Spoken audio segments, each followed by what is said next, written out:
네, 오늘 대림 3주 심판날을 대비하는 길, 어떻게 하면 심판날을 대비할까? 여러분이 오늘 읽으신 데살로니가전서 5장을 중심으로 우리 은혜 받겠습니다. 사람들이 또 성경에서 교회에서 심판이 다가왔다. 심판이 다가왔다. 정신 똑바로 차리고 살자. 빛 가운데 살자. 그런데 도대체 정신 똑바로 차리고 살고 빛 가운데 살자는 게 어떻게 사는 것인지 구체적으로 오늘 한번 생각해 보겠습니다. 근데 그 답이 오늘 여러분이 읽으신 데살로니가 그 전서 5장에 있습니다. 이 데살로니가 교회는 원래 그 아주 믿음이 좋았어요. 짧은 시간에 급히 성장했습니다. 정말 아름답게 컸습니다. 그런데 그들은 예수님의 재림이 곧 다가왔다. 곧 심판이 올 것이다. 그러니까 하나님의 진노의 심판이 올 것이고 예수님이 그 진노의 심판에서 구해줄 것이다. 이렇게 이제 믿는 교회였습니다. 심각하죠. 그렇죠? 그래서 데살로니가 교회는 선행도 많이 했습니다. 그런데 벌써 예수가 재림했다. 예수의 주님의 날이 왔다 하고 주장하는 사람들이 있었어요. 지금도 이단들이 그러잖아요. 자기가 재림 예수라고. 자기가 이미 왔다고 재림 예수가 지가. 그때도 그랬어요. 벌써 예수의 재림이 왔다. 주님의 날이 왔다. 심판이 다가왔는데 또 일하면 뭐하냐 하는 사람들도 있어요. 심판이 다가왔는데 일하면 뭐해. 그리고 어떤 사람들은 주님이 어디로 오실까? 어떤 곳으로 오실까? 산일까? 성전일까? 막 이거 가지고 논란을 일으켜요. 또 어떤 사람은 언제 오실까? 언제 오실까?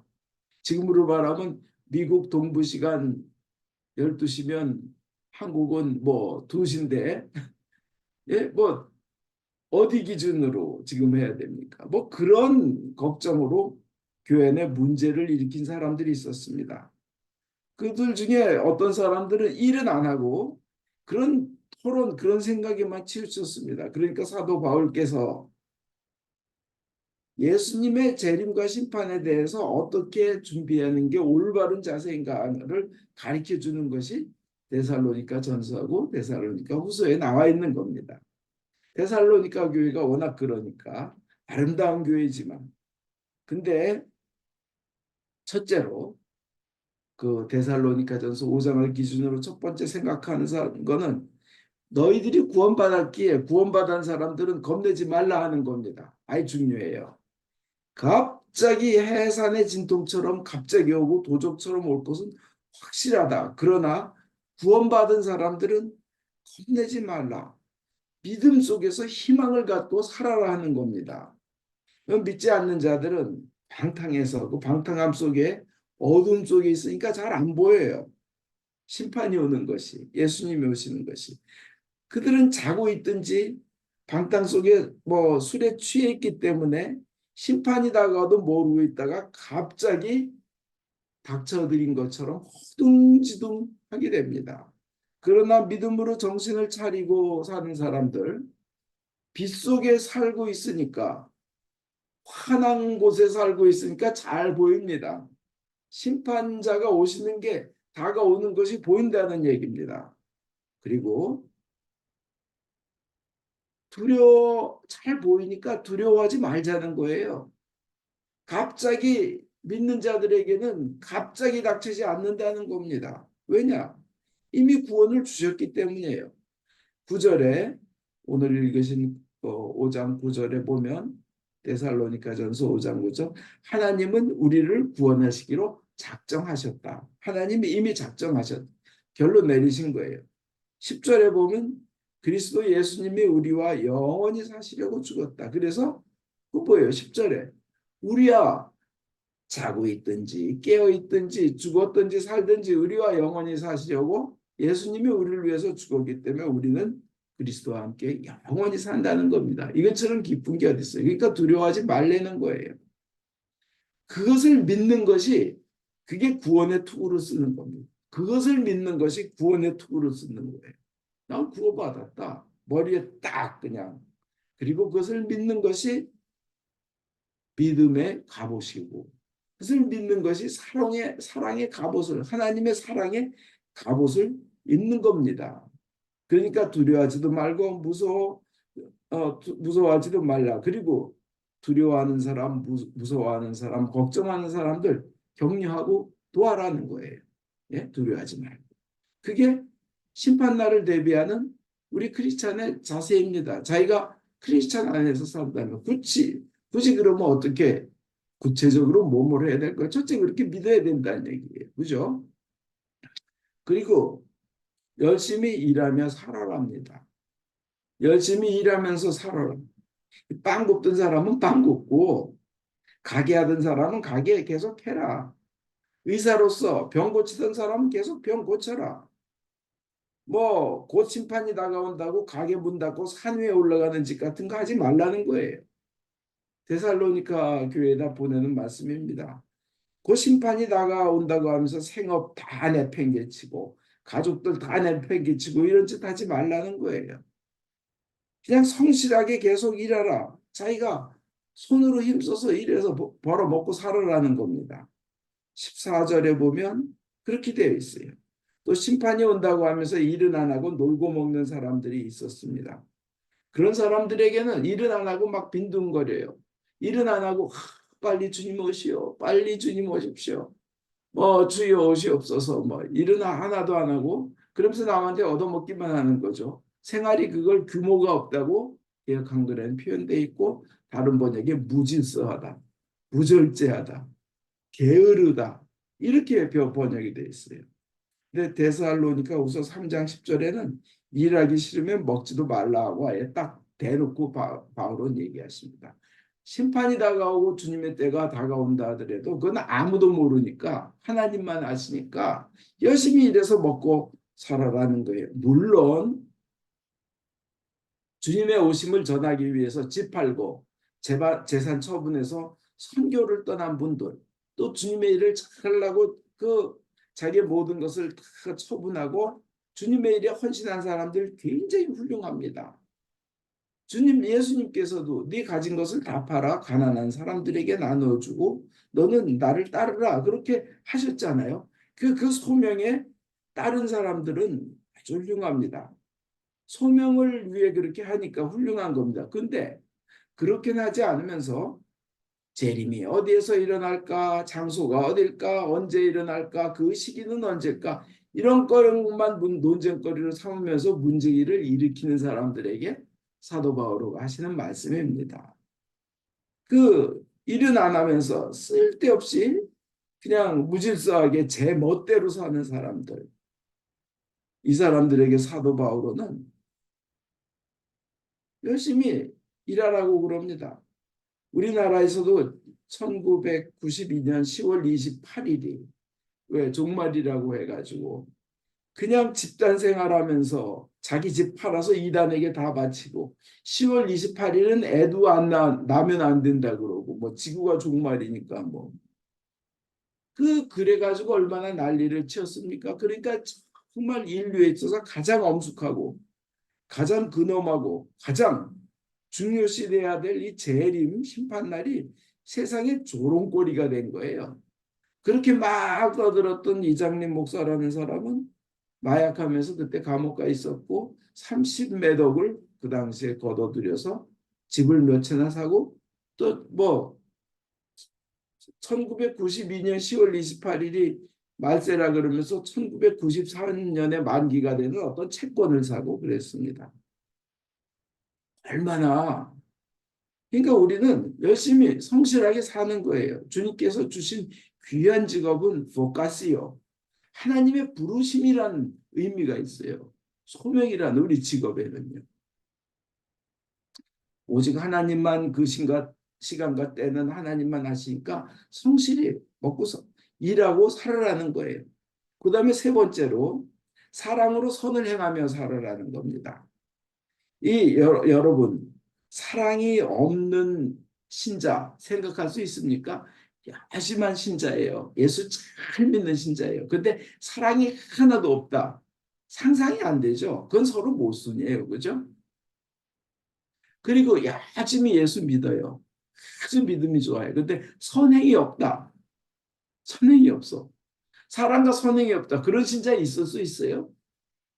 그건 아주 너무 초보적인 정말로 더 성장이 필요한 신자들인 겁니다. 저는 얼마 전에 기사에서 우리 크리스찬들이 다 이렇게 됐으면 좋겠다 하고 느낀 게 있었는데 중앙일보에요. 나온 겁니다. 배가 고파서 그러니 그 음식점에다 주문을 뭐 온라인으로 했는데 저는 미혼모입니다. 미혼모인데 임신했습니다. 배가 고파서 그러니까 이 주문을 받아주십시오. 그래서 돈은 다음 주말에 드릴게요. 그러니까 그 가게 사장이 자기는 절대 그런 거 용납 못하는 사람인데 미혼모에다가 임신했다 그러니까 혹시 불쌍해가지고 혹시나 아예 손해보자 하고는 음식을 보냈다고 합니다. 그리고는 나중에 알고 봤더니 어린 나이에요. 진짜. 근데 일을 하는데 제대로 그 아르바이트 하는 데서 제대로 돈이 들어오지 않고 임신은 했고 배가 고프니까 이런 하소연을 식당 주인한테 또 식당 주인은 그걸 알고는 자기 부인을 보내서 음식을 갖다 주고는 그걸 알고는 가슴이 아파가지고 그래 그러면 우리 집에 와서 사람 없을 때 너 임신도 했고 하니까 사람 없을 때 좀 일을 해라 하고 일까지 준 겁니다. 저는 그 기사를 보면서 이 사람은 물론 자기 가게를 선전 홍보하려고는 전혀 안 냈어요. 왜냐? 가게 이름이나 장소, 위치 이런 걸 전혀 밝히질 않았기 때문에 그냥 이런 일이 있는 게 기사로 나온 건데 저는 크리스찬들의 삶이 이렇게 서로 돕고 산다면 세상은 얼마나 더 아름다워질까 하는 생각을 합니다. 그 다음에 네 번째, 심판이 다가오니까 예? 빛 가운데 사는 사람은 어떻게 살아야 되냐면 항상 기뻐하고 범사에 감사하고 쉬지 말고 기도하라는 거예요. 이 유명한 말이요. 항상 기뻐하고 쉬지 말고 기도하고 범사에 감사하는 이 유명한 구절이 심판이 다가오니까 재림을 대비해서 하라는 구절인 거예요. 재림 대비용이에요, 이게요. 이제 재림이 곧 다가왔다. 그래서 어떻게 살아야 되냐, 뭘 해야 되니 이들에게 그걸 묻는 이들에게 가장 좋은 대답. 항상 기뻐하고 쉬지 말고 기도하고 범사에 감사하라. 이게 빛 가운데 사는 일입니다. 이게 똑바로 사는 거고 이게 정신 차리고 사는 거예요. 그 다음에 또 해야 될 일이 있어요. 성령님께서 주시는 예언과 말씀과 행동을 존중하라는 거예요. 성령님께서 주시는 말씀 존중해라. 그리고 성령의 불을 소멸시키고 끄지 말고 성령님께서 하시는데 이렇게 순종하고 따르라는 거예요. 근데 우리가 여기서 참 중요한 구절이 나오는데 데살로니가전서 5장에 그 일명 성령 받았다, 특별한 계시를 받았다 하는 사람들의 그 말이 인간의 거짓말일 수도 있어요. 그리고 자기가 성령 받았다, 특별 계시를 받았다는 게 그 사람만의 착각일 수가 있어요. 아주 많은 경우 그래요. 어떻게 보면 참. 그리고 자기가 성령 받았다, 이거 하나님의 말씀 받았다, 계시 받았다는 게 자기 욕심에서 나오는 말일 수 있어요. 그 다음에 내가 성령 받았다, 하나님의 뜻이다는 말이 마귀의 계교일 수 있어요. 그렇기 때문에 성령님께서 주시는 예언이나 그 어떤 일들은 존중하지만 데살로니가전서 5장에는 얘기를 합니다. 잘 시험해봐라. 분간해봐라. 그래서 그것이 입증되면 꽉 붙들으라 하는 것. 그리고 여섯 번째로요. 어떻게 빛 가운데 사느냐? 악을 멀리하라는 것. 악은 어떤 모양이든지 멀리하라는 것. 갖가지 모양의 악은 멀리하라는 거예요. 모든 악을 버리라는 거고 악은 흉내도 내지 말라는 겁니다. 특히 말세 시절에요. 이때 이렇게 가만히 보면 여러분 보면 그 가정 하나님께서 그렇게 소중하게 여기시는 가정을 깨뜨리려는 그 음모들이 그 사탄의 음모가 많습니다. 부부는 한 남자와 한 여자가 결혼을 해서 이루는 것이고 그, 그 가정의 울타리를 넘어서는 안 되는 하나님이 지어주신 것을 넘는 것을 너무 자연스럽게 생각하는 세상이 됐습니다. 그건 하나님 보시기에 악이에요. 절대적으로 세상처럼 사람처럼 정욕에 빠지고 색욕에 빠지고 욕정에 빠지지 말라. 간음과 음란과 음행은 멀리하라는 거. 지금 이 마귀들이 세상을 파괴할 때 우선 가정부터 파괴합니다. 악은 어떤 종류의 악이라도 멀리하라는 겁니다. 오늘 6가지나 말씀드렸는데 한 가지 말씀 안 드렸어요. 그 교회 안에서 가리키는 사람을 존경하고 그들의 말을 따르라는 거는 어, 어, 그건 이제 빼놓고 6가지. 첫째, 구원받은 사람들은 겁내지 말라. 두 번째, 열심히 일하며 살아라. 세 번째, 사랑으로 선을 행하며 살아라. 심판이 다가오니까 항상 기뻐하고 범사에 감사하고 쉬지 말고 기도하라. 이것이 네 번째고요. 네 번째, 항상 기뻐하고 범사에 감사하고 쉬지 말고 기도하라. 그다음에 5번째, 성령님이 하시는 일. 그 말씀과 행동을 존중하되 이것이 마귀가 하는 짓인지 인간의 욕심에서 나오는 거지 잘 분간하고 테스트해보라는 겁니다. 그리고 입증되면 꽉 붙들어라. 6번째, 악은 어떤 종류의 악이든지 멀리하라. 흉내도 내지 말라. 이것이 여러분들이 깨어서 대림절을 지키는 방법입니다.